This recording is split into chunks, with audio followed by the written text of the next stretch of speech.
R Gujarat ન્યૂઝમાં આપનું સ્વાગત છે। અમદાવાદના દાણી લીમડા ખોડિયાર નગરની જીન્સ બનાવતી કંપનીનો બનાવ।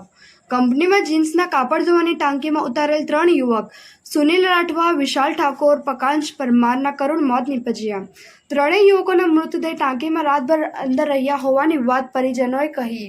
ત્રણેય યુવકોના પરિજનો મણિનગરની એલજી હોસ્પિટલ સકુલ દોડી આવ્યા। પોલીસનો કાફલો પણ હોસ્પિટલ ખાતે પરિસ્થિતિનો તાગ મેળવી હોસ્પિટલમાં ખડકાયો। બ્યુરો રિપોર્ટ, રઈસ સૈયદ, અમદાવાદ।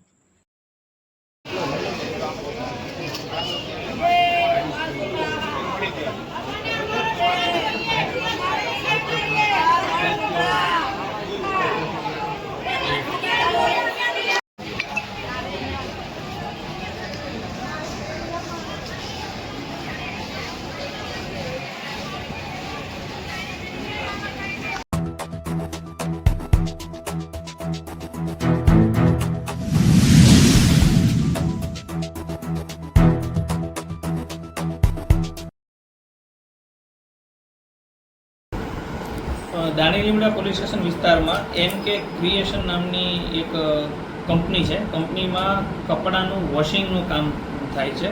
જે અનુસંધાને આ કંપનીના જે સંચાલક છે મોસાદ સલીમભાઈ શેખ, તેઓએ તેની જે સીવેજ ટેન્ક હતી જે ક્લિનિંગ થતું હોય તેને સાફ કરવાનો કોન્ટ્રાક્ટ આપેલો હતો આ ઓપરેટર જિગ્નેશ રમેશભાઈ પુરબિયાને।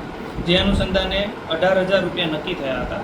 એ 18,000ના અનુસંધાને 5 માણસોને લાવીને જિગ્નેશભાઈએ તે ટેન્ક સાફ કરાવવાનું કામ ગઈકાલના રોજ શરૂ કરવામાં આવેલું હતું।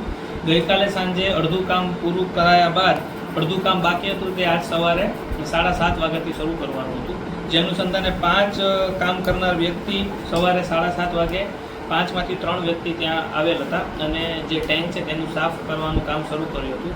જે અનુસંધાન એક વ્યક્તિ સાફ કરવા દરમિયાન નીચે પડતા તેને બચાવતા અન્ય 2 વ્યક્તિઓ પણ અંદર જતા 3 વ્યક્તિનું પ્રાથમિક કારણ જે ગેસ ગળતર ત્યાં થયું હશે તે ટેન્કની અંદર તે અનુસંધાને તેઓનું મૃત્યુ થયું છે। મૃત્યુ થનાર 3 વ્યક્તિઓના નામ છે પ્રકાશ સોમાભાઈ પરમાર, સુનિલ પોપટભાઈ રાઠવા અને વિશાલ મોહનભાઈ ઠાકોર। જે તેનું મૃત્યુ અંડરગ્રાઉન્ડ સીવેજની ટાંકીમાં જે ગેસ ગળતર થયું છે પ્રાથમિક દ્રષ્ટિએ તે અનુસંધાને તેમનું મૃત્યુ થયું છે। આ અનુસંધાને દાણી લીમડા પોલીસ સ્ટેશનમાં હાલ FIR દાખલ કરવાની કામગીરી શરૂ છે અને આ જે કંપની છે તેના સંચાલક અને તેના ઓપરેટર જેણે કોન્ટ્રાક્ટ લીધો છે બંનેને રાઉન્ડ અપ કરીને પ્રાથમિક પૂછતાછ હાલ ચાલુ છે।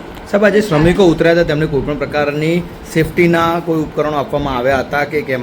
હાલ પ્રાથમિક દ્રષ્ટિએ કોઈ સેફટીના ઉપકરણો આપવામાં આવ્યા હતા તેવું કોઈ નજર આવેલ નથી। જે CCTV ફૂટેજ અને અન્ય જે પૂછતાછ થયા બાદ જે જરૂરી FIRમાં જે કલમનો ઉમેરો થશે તે અનુસંધાને કાર્યવાહી કરવામાં આવશે અને જે રાઉન્ડ અપ કર્યા છે તેઓનો જો ગુનાહિત કૃત્ય મળી આવશે તો તેમને તાત્કાલિક FIR દાખલ કરીને એરેસ્ટ કરવાની પ્રોસેસ। સાહેબ, આ કંપની કેટલા સમયથી બંધ હતી? પ્રાથમિક લેવલે જાણવા મળ્યું છે કે 1 વર્ષથી આ કંપની બંધ હતી, જે ફરીથી ચાલુ થવાની હતી। જે ચાલુ કરવાના કારણસર જે ટેન્ક હતી જે જૂની ત્યાં પેન્ડિંગ હતી તેને સાફ કરવાનો કોન્ટ્રાક્ટ આ જિગ્નેશભાઈને આપવામાં આવેલો હતો નૌશાદભાઈ દ્વારા। સર, ખાસ કરીને કયું કેમિકલ, કોઈ ગેસ ગળતરમાં કયું કેમિકલ હોવાના કારણે થયું એ અંગે કોઈ જાણકારી થઈ છે કે? હાલ કોઈ જાણકારી નથી। પ્રાથમિક તપાસ કઈ રીતે તપાસ કરવામાં આવશે?